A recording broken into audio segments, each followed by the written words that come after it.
The Iliad and the Odyssey completely changed the course of my life.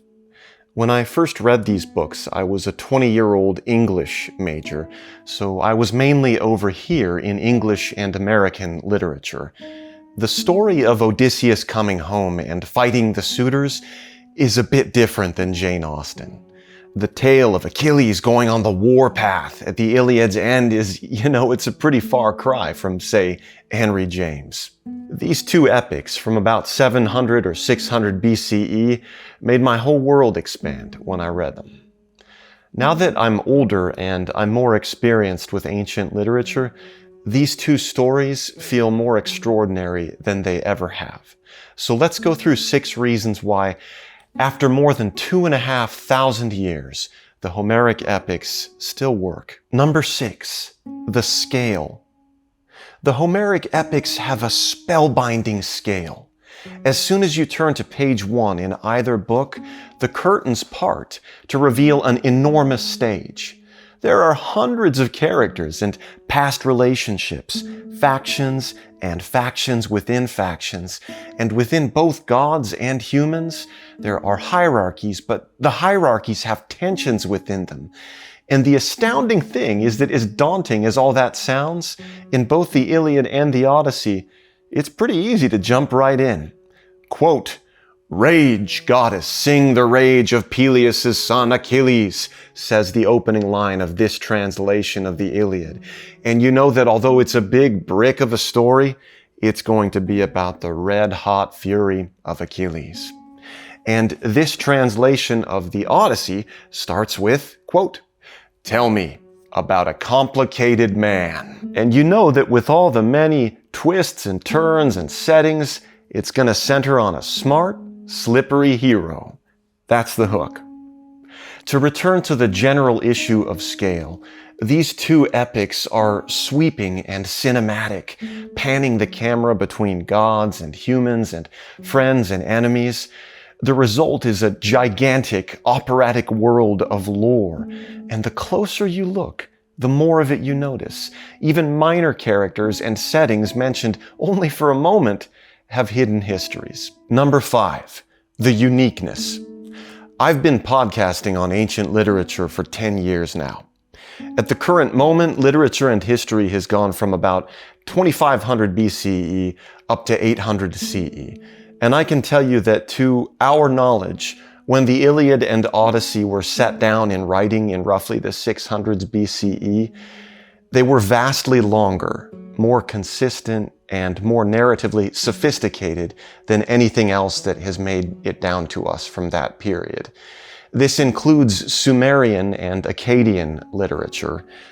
The Bible is a bit younger than the Homeric epics, being set down in a long time frame between the 600s BCE and 100 CE, and the various Bibles are anthologies of documents from different historical periods more than they are a single story like the Odyssey.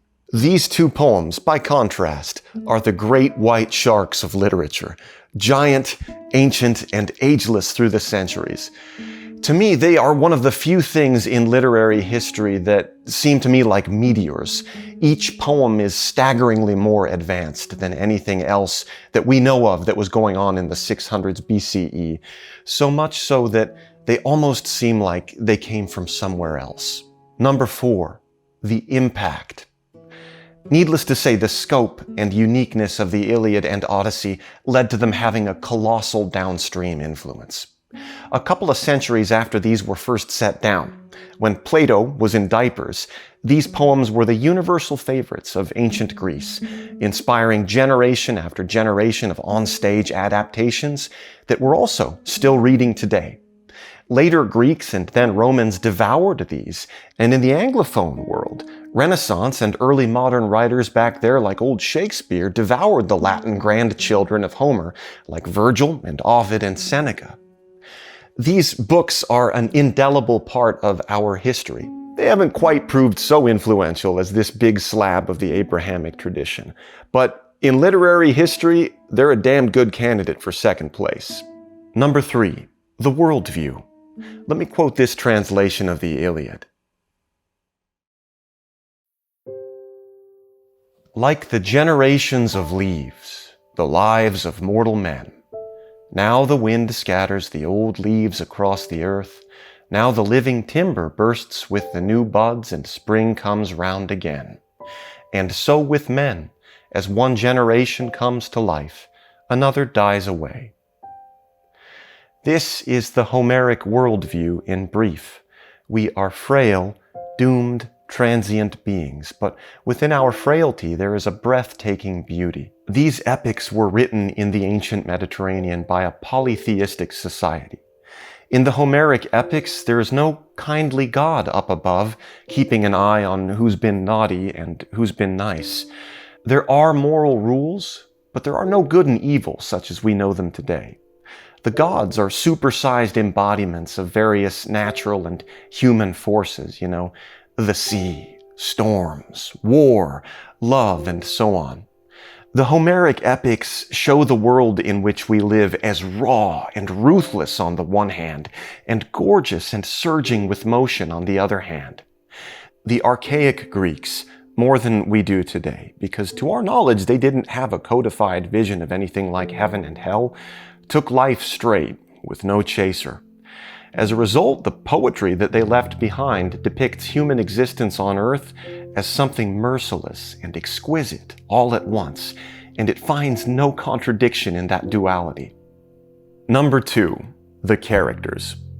The casts of the Homeric epics are big, but out of each one of them there stride larger-than-life figures brought to life by their actions, their speech, and the Homeric epithets that describe them. These books never have long paragraphs of psychological narration. We never hear that Odysseus, on the verge of butchering all of the suitors in his palace, paused for a moment and deliberated, thinking about his departed mother Anticlea. There's hardly anything like that in here. But by way of compensation, a huge quantity of each of these stories is direct speech.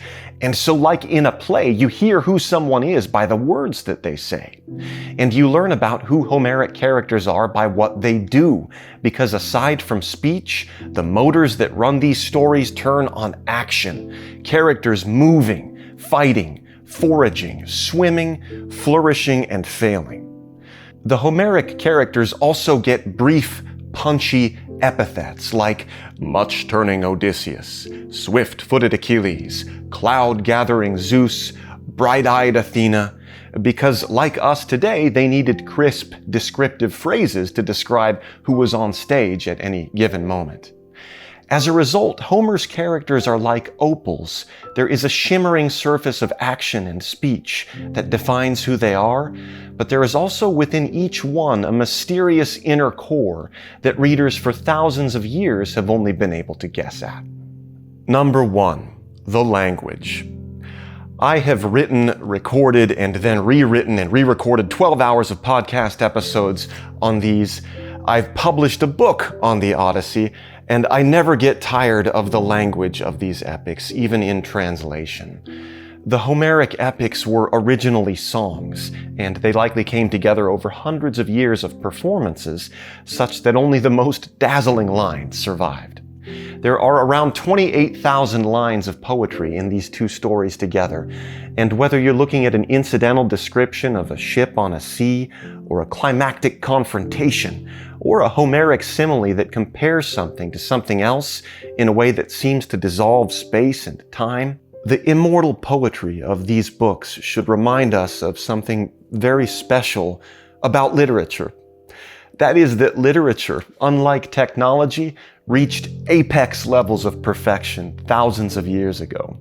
A millennium from now, it's hard to imagine what human life is going to look like. But whatever it looks like, it will involve these stories, because the Iliad and Odyssey have already weathered plagues and ideological revolutions and a dozen civilizational catastrophes. And so I have a feeling that they're going to be with us through thick and thin, as long as we're around.